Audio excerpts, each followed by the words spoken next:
This is what the front yard looked like after mowing it and bagging it in preparation for overseeding with perennial rye. The backyard isn't quite ready for prime time. I seeded that a week later with fescue, and fescue takes 10 to 14 days to germinate, whereas perennial rye only takes a week to germinate. This is what it looked like 20 days later after overseeding with perennial ryegrass and using some starter fertilizer on it. So this is the seed that I'm going to use. I get it from Hancock Seed in Florida. I don't want to blend. When I want to buy ryegrass, I want just ryegrass. Well, oftentimes when I go to my big box store and I want to just get ryegrass, I can't find just ryegrass. I can find all these blends, Northeast blend, contractor blend, and it's a mixture of bluegrass, fescue, ryegrass, all different types of cool season grass. Now, I'm sure it all works well together, but that's not what I'm after. I'm trying to take control over what I overseed with. I didn't want to just buy what was on the shelf at the big box store and not have control or complete control over what's in the bag.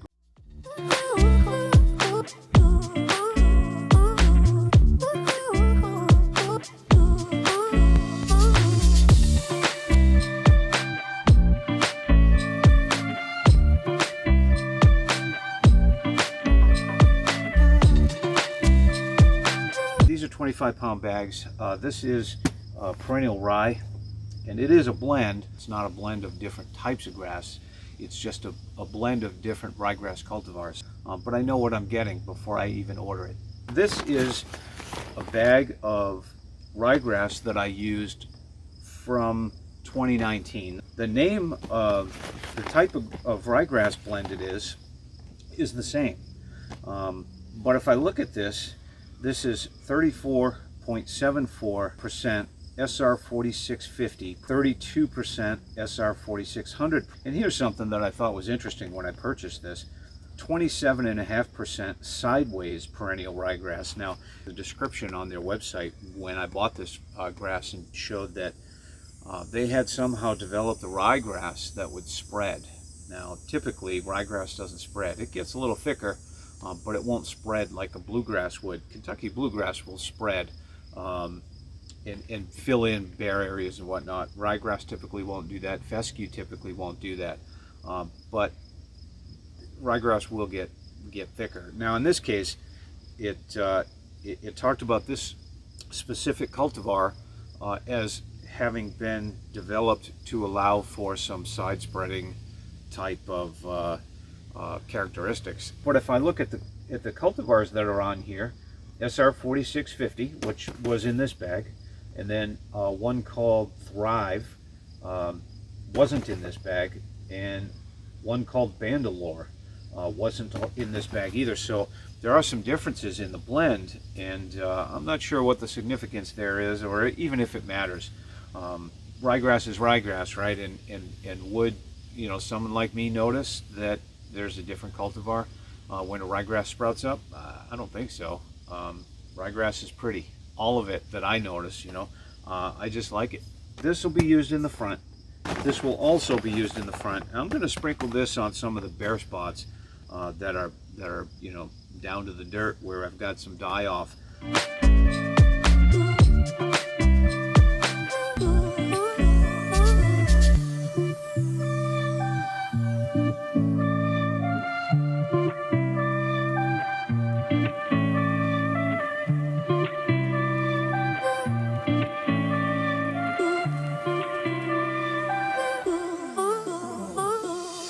Again, this is 2 years old. This has been in my garage for quite some time. I don't know how that's gonna germinate, but we'll see.